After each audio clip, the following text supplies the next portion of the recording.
देखिए आज का जो वीडियो है वो कैपिटल एंड रेवेन्यू एक्सपेंडिचर के कॉन्सेप्ट के ऊपर है और साथ में मैं इसमें deferred revenue expenditure, capital receipt and revenue receipt भी बताऊंगा। तो सबसे पहले देखते हैं कैपिटल एक्सपेंडिचर क्या होता है। तो कैपिटल एक्सपेंडिचर को समझने से पहले आप एक्सपेंडिचर को समझो। एक्सपेंडिचर क्या है? खर्च। खर्च। और कैपिटल एक्सपेंडिचर क्या होगा? तो फिर कैपिटल एक्सपेंडिचर वैसा खर्च जिसको करने के बाद फर्म की एसेट्स बढ़ जाए, किसी भी बिजनेस की एसेट्स में इंक्रीज हो जाए। दूसरी बात कि ऐसे खर्च कैपिटल एक्सपेंडिचर को करने के बाद जो उससे बेनिफिट होगा फर्म को या बिजनेस को, वो मोर देन 1 ईयर हो। मोर देन 1 ईयर। तो इससे जो बेनिफिट है वो एक दिन बार में खर्च खत्म नहीं हो जाएगी, उससे जो बेनिफिट होगा वो 1 साल से ज्यादा आएगी। तीसरी बात, इसको जो हम लोग करते हैं कैपिटल एक्सपेंडिचर को करने के बाद जो करते हैं, तो हम लोग इसको फर्म की प्रोडक्टिविटी बढ़ाने के लिए करते हैं या प्रॉफिटेबिलिटी बढ़ाने के लिए करते हैं, फर्म की कैपेसिटी बढ़ाने के लिए करते हैं, एफिशिएंसी बढ़ाने के लिए करते हैं। तो कैपिटल एक्सपेंडिचर का जो मेन मोटिव है वो ये है। ओके। और इसको करने के बाद फर्म की एसेट्स बढ़ जाती है। फर्म की एसेट्स बढ़ी तो फर्म की एसेट्स बढ़ेगी तो प्रोडक्टिविटी बढ़ेगी, क्योंकि मान लो अगर आप मशीनरी एक खरीद रहे हो तो मशीनरी का खरीदना एक कैपिटल एक्सपेंडिचर है और इसको खर्च मशीनरी खरीदने के बाद हम लोग जो इसका यूज करते हैं वो मोर देन 1 ईयर होता है। इससे जो बेनिफिट हम लोगों को मिलती है मोर देन 1 ईयर होता है। ओके। अगर कोई मशीन खरीदती है कोई फर्म तो उसकी प्रोडक्टिविटी जरूर बढ़ेगी। प्रोडक्टिविटी बढ़ेगी तो प्रॉफिटेबिलिटी बढ़ेगी, फर्म की कैपेसिटी और एफिशिएंसी भी बढ़ती है। और हम लोग जो मशीन को खरीदते हैं वो क्या फिर से बेचने के लिए खरीदते हैं या यूज करने के लिए खरीदते हैं? ऑब्वियसली यूज करने के लिए खरीदते हैं। मशीन को हम लोग यूज करने के लिए खरीदते हैं। तो कैपिटल एक्सपेंडिचर हम लोग जो करते हैं वो यूज करने के लिए करते हैं। इससे फर्म की एसेट्स बढ़ती है। जैसे मशीन अगर हम लोग कर देंगे तो बैलेंस शीट के एसेट साइड बढ़ जाएगा। ओके। ये जो कैपिटल एक्सपेंडिचर्स होते हैं वो नॉन रिकरिंग नेचर के होते हैं। नॉन रिकरिंग नेचर मतलब, रिकरिंग मतलब होता है बार बार, रिकरिंग मतलब होता है बार बार, और नॉन रिकरिंग मतलब जो बार बार ना होता हो। आप मशीन के बार बार खरीदते हो, साल में 2 बार 3 बार तो आप खरीद ही लेते होगे मशीन। नहीं, ऐसा नहीं होता है। मशीन हम लोग एक बार खरीदते हैं और उससे जो बेनिफिट मिलता है वो more than 1 year. It may be up to 10 years, 12, 20 year, 25 years, it may be. और कुछ और कैपिटल एक्सपेंडिचर की एक और बात है कि अगर हम लोग इसको एक्सपेंस करते हैं, एक्सपेंडिचर करते हैं, तो किसी भी एसेट्स की यूजफुल लाइफ बढ़ जाती है, एसेट्स के वैल्यू में इंक्रीज हो जाती है। ओके। मान लो आप एक एसेट खरीदे, मशीन खरीदे और उसमें कुछ ऐसा खर्च करवाया आपने कि मशीन की वैल्यू थी, आपने जो एस्टिमेशन लगाया था वो 5 साल थी, लेकिन अब चलेगी वो मशीन बढ़ के 7 साल। तो ये हो गया कैपिटल एक्सपेंडिचर। लेकिन उसी मशीन को आप रिपेयर करवा रहे हो, उसमें ऑयलिंग का काम करवा रहे हो, उसको ऑयलिंग का काम करवाने के साथ साथ आप उसमें ग्रीसिंग का काम करवा रहे हो, रिपेयरिंग करवा दिया उसने आपने उस मशीन का, तो ये कैपिटल एक्सपेंडिचर नहीं है, क्योंकि इससे एसेट्स की मशीन की यूजफुल लाइफ नहीं बढ़ेगी, इसकी यूजफुल लाइफ नहीं बढ़ेगी, बल्कि हाँ उसको गुड वर्किंग कंडीशन होगा, अच्छा काम करेगी एसेट्स, अलग बात है, लेकिन उससे एसेट्स की वर्किंग लाइफ नहीं बढ़ेगी। ओके। कैपिटल एक्सपेंडिचर को करने के बाद हम लोग इसको बैलेंस शीट में दिखाते हैं। जैसे हम लोगों ने बिल्डिंग परचेस कर लिया, मशीन परचेस कर लिया, फर्नीचर एंड फिटिंग्स परचेस किया, इस तरह के जो खर्च है वो कैपिटल एक्सपेंडिचर के हैं। ओके। ये देखिए, any assets comes into existence after capital expenditure. जो कैपिटल एक्सपेंडिचर होते हैं नॉर्मली हाई वॉल्यूम के होते हैं। छोटे, अगर आप मशीन खरीद रहे हो तो आपको क्या कम सस्ते में मिलेंगे क्या? एक एक मशीन का जो बड़ी मशीनें होती है उसकी जो वैल्यू होती है, दाम होती है, काफी हाई होती है। ओके। तो वेरी लार्ज अमाउंट के होते हैं ये सब। और रेवेन्यू एक्सपेंडिचर क्या है? ऐसे एक्सपेंडिचर जिसकी जो बेनिफिट है, इसको करने के बाद इसकी जो बेनिफिट है अप टू 1 ईयर, 1 साल के अंदर अंदर खत्म हो जाती है। Okay. Up to 1 year, very short duration. जैसे एक एज ए एक्सपेंस अगर हम लोग लेते हैं तो सैलरी, आपको सैलरी मिलता है बैंक से, सैलरी मिलता है क्या, आपको हर एक महीने मिलता है। ओके, और ये सैलरी आपको किस दिन क्यों दिया जाता है, क्योंकि आपने एक महीने काम किया तो एक महीने के बदले आपको सैलरी मिल गया। तो सैलरी का जो एक्सपेंस है, ये जो एक्सपेंस है सैलरी, वो रेवेन्यू एक्सपेंडिचर है। एक तो हो गई ये बात। दूसरी बात, ये बार बार होते हैं, जो रेवेन्यू एक्सपेंडिचर होते हैं वो बार बार होते हैं, रिकरिंग नेचर के होते हैं। रिकरिंग मतलब बार बार। आपको सैलरी तो हर महीने मिलती है, बार बार मिलती है। क्या आप एसेट्स, कोई भी मशीन को बार बार परचेस करते हो? नहीं, मशीन को बार बार कोई परचेस नहीं करता है, लेकिन आप सैलरी बार बार देते हो। तो मशीन आपका हो गया कैपिटल एक्सपेंडिचर और सैलरी आपका हो गया रेवेन्यू एक्सपेंडिचर।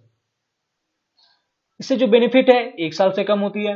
और तीसरी बात, इसको जो किया जाता है खर्च, रेवेन्यू एक्सपेंडिचर जो किया जाता है वो किसी एसेट्स को, फिक्स्ड एसेट्स जो है उसको गुड वर्किंग कंडीशन में लाने के लिए भी किया जाता है। जैसे आपने एक मशीन लिया, आपने मशीन खरीदा, ये आपका हो गया कैपिटल एक्सपेंडिचर। 1 साल के बाद मशीन का आपने रिपेयर करवाया, रिपेयर एंड मेंटेनेंस का खर्च करवाया, ऑयलिंग का काम करवाया, ग्रीसिंग का काम करवाया, इस तरह के जो खर्च किए, तो रिपेयर आपको हर साल करवाना पड़ेगा। क्यों? क्या? ताकि आपका मशीन अच्छे से काम करे, गुड वर्किंग कंडीशन में हो आपका मशीन। तो रिपेयर आपका हो गया रेवेन्यू एक्सपेंडिचर, और मशीन को परचेस करना हो गया आपका कैपिटल एक्सपेंडिचर। ओके, तो रेवेन्यू एक्सपेंडिचर को हम लोग दिखाते कहां है? Trading and profit and loss के डेबिट में, trading account and profit and loss account के डेबिट में। जैसे wages, salary, purchase of raw material, rent, किसी फर्म का रेंट, ये सारा कुछ रेवेन्यू एक्सपेंडिचर है। इसकी बेनिफिट अप टू 1 ईयर होती है। Okay, next, deferred revenue expenditure क्या होता है? रेवेन्यू एक्सपेंडिचर आप लोगों ने समझ लिया, जिसका बेनिफिट हम लोगों को 1 साल तक मिलती है और ये बार बार होता है एक्सपेंसेस। तो डिफर्ड मतलब होता है बांटना, रेवेन्यू एक्सपेंडिचर को बांटना। क्यों बांटना? कुछ ऐसे एक्सपेंसेस होते हैं, कुछ ऐसे एक्सपेंस होते हैं जिसको करने के बाद,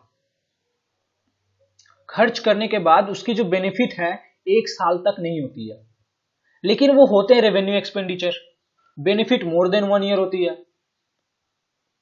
बेनिफिट मोर देन 1 ईयर होती है, लेकिन वो होते हैं रेवेन्यू एक्सपेंडिचर। जैसे एडवर्टीजमेंट, आपने एक बिजनेस में एडवर्टीजमेंट का खर्च करवाया। ओके, तो क्या बिजनेस से जो आपने जो एडवर्टीजमेंट का खर्च करवाया वो क्या 1 साल के लिए ही होती है? बेनिफिट उसकी क्या 1 साल के लिए होती है? नहीं, उसकी बेनिफिट 1 साल के लिए नहीं होती है, काफी समय के लिए होती है। लेकिन एडवर्टीजमेंट का जो खर्च है ये है रेवेन्यू नेचर का। मान लो आप लोगों ने एक एडवर्टीजमेंट पे खर्च करवाया 60 लाख का, 60 लाख रुपए का, और इससे जो आपको बेनिफिट मिलेगी वो मान लो 2 साल तक मिलेगी। तो पहले साल में आप लोग क्या करोगे? इसे 30 लाख दिखाओगे और नेक्स्ट ईयर में 30 लाख दिखाओगे। ओके, तो फर्स्ट ईयर में आप लोग प्रॉफिट एंड लॉस के डेबिट साइड में आप लोग 30 लाख रुपए दिखा दोगे, और बाकी जो बचा हुआ है जो 30 लाख, 60 लाख में से जो बाकी जो बचा हुआ है 30 लाख, वो बैलेंस शीट के एसेट साइड में आप लोग फिक्टिशियस एसेट्स, काल्पनिक एसेट्स के रूप में आप इसको डिफर्ड रेवेन्यू एक्सपेंडिचर के नाम पे आप लोग 30 लाख रुपए दिखा दोगे। ओके, जैसे expenditure on issue of shares, ये क्या है?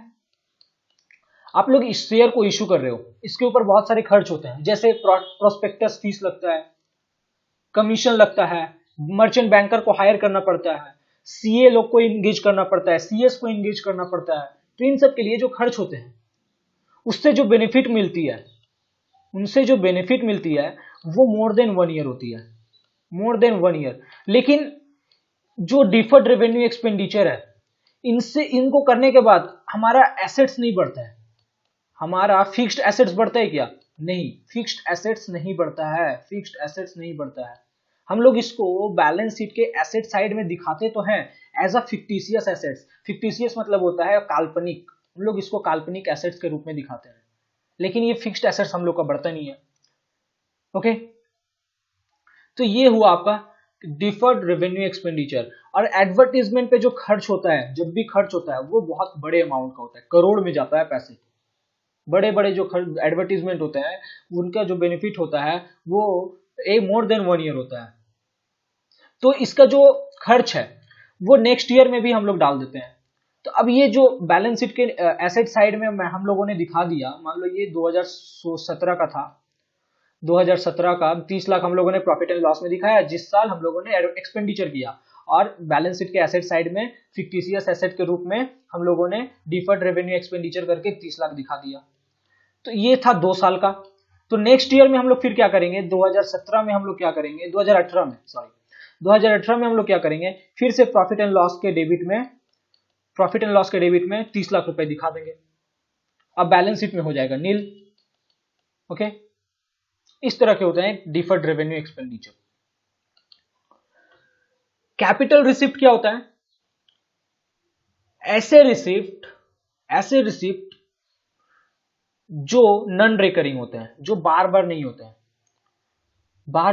हैं। जैसे आपने किसी फिक्स्ड एसेट्स को सोल्ड कर दिया, क्या आप फिक्स्ड एसेट्स को डेली सेल करते हो? डेली सेल नहीं होता है। एक बार फिक्स्ड एसेट्स जैसे परचेज एक बार किया जाता है, जैसे कैपिटल एक्सपेंडिचर एक बार होता है, तो फिक्स्ड एसेट्स को बेचा भी एक ही बार जाता है, बहुत कम। फिक्स्ड एसेट्स को बहुत कम बेचा जाता है।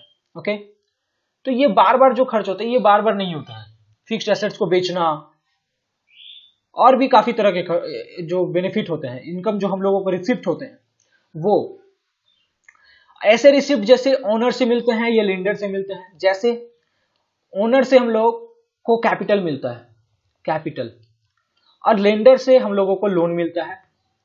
ओके, ओनर से हम लोगों को कैपिटल मिलता है, लेंडर से लोन मिलता है। तो ये हो गया कैपिटल रिसिप्ट।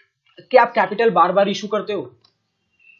आपको कैपिटल बार बार, आप शेयर को जो इशू करते हो बार बार करते हो? नहीं, शेयर को इशू करके बार बार पैसा नहीं मिलता है। लोन आप बैंक से लेते हो, बार बार लोन नहीं लेते हो।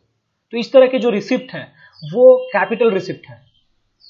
और इससे क्या होता है, क्रिएशन ऑफ लाइबिलिटी होता है। या तो आपको एसेट का लाइबिलिटी बढ़ेगा या तो आपका एसेट्स घटेगा कैपिटल रिसिप्ट के बाद। कैसे?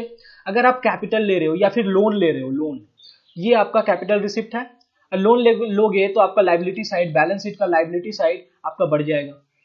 या फिर अगर आप फिक्स्ड एसेट्स को सेल कर दोगे तो क्या होगा, आपका फिक्स्ड एसेट्स मान लो 5 लाख का था, आपने 2 लाख का फिक्स्ड एसेट सेल कर दिया, तो आपका क्या हो गया, फिक्स्ड एसेट्स 3 लाख का बचा। तो फिक्स्ड एसेट्स में गिरावट आ गई, तो decrease in the value of assets and creation of the liability, ये लाइबिलिटी क्रिएट हो गया यहां से। तो रेवेन्यू रिसिप्ट क्या है? ऐसे रिसिप्ट जो रिकरिंग नेचर के हैं, जो बार बार होते हैं। जैसे सेल ऑफ गुड्स, आपका सामान बेचने का काम है। ओके, तो ये सामान बेचने का काम आपके लिए रेवेन्यू रिसिप्ट है, क्योंकि आप बार बार कर रहे हो, रेगुलर रिसिप्ट। ओके, जैसे किसी लॉयर का पेशा है फीस लेना, तो उसके लिए जो फीस होगा वो रेवेन्यू रिसिप्ट होगा। ओके, और ये जो रेवेन्यू रिसिप्ट है, ये जो रिसिप्ट होते हैं रेवेन्यू एक्सपेंडिचर करने के बाद जो रिसिप्ट मिलती है, इसकी जो बेनिफिट होती है, ये जो बेनिफिट मिला, यही तो रेवेन्यू एक्सपेंडिचर करने के बाद मिला ना। या फिर कैपिटल रिसिप्ट जो है, कैपिटल रिसिप्ट आपको कहां से मिलेगा? एक हो गया सेल ऑफ फिक्स्ड एसेट्स, एक हो गया issue of shares, bank loan issue करना, रेज करना, बैंक लोन रेज करना, इस तरह से कैपिटल रिसिप्ट मिलती है। लेकिन रेवेन्यू रिसिप्ट कहां से मिलेंगे आपको? सेल ऑफ गुड्स, आपको फीस मिल रही है, कमीशन, आपका कमीशन का अगर काम है, ब्रोकर हो तो कमीशन मिलेगी, तो ये आपका हो गया रेवेन्यू रिसिप्ट, जो आपको बार बार मिलेगी। और इसके लिए जो सर्विस आप दोगे, उसकी जो बेनिफिट होगी वो 1 साल के लिए होगी। तो sale of goods and services in current accounting period, इससे जो हम लोगों को पैसा मिलेगा वो हो गया हम लोगों का रेवेन्यू रिसिप्ट। ओके, तो हम लोगों ने यहाँ पे काफी कुछ देखा। सबसे पहला देखा कैपिटल एक्सपेंडिचर, दूसरा था रेवेन्यू एक्सपेंडिचर, तीसरा था डिफर्ड रेवेन्यू एक्सपेंडिचर, चौथा था कैपिटल रिसिप्ट एंड पांचवा था रेवेन्यू रिसिप्ट। आपको अगर ये वीडियो अच्छा लगा तो लाइक कर दीजिए, शेयर कर दीजिए अपने दोस्तों के साथ, फ्रेंड्स के साथ, फैमिली के साथ, जो जो जिसके लिए ये वीडियो काम आ सकता है। सब्सक्राइब कर लीजिए हमारे चैनल एजुपैशन को for more videos and comment below for any query, any suggestion, just comment below. आपने मुझे इतना समय दिया, थैंक यू वेरी मच।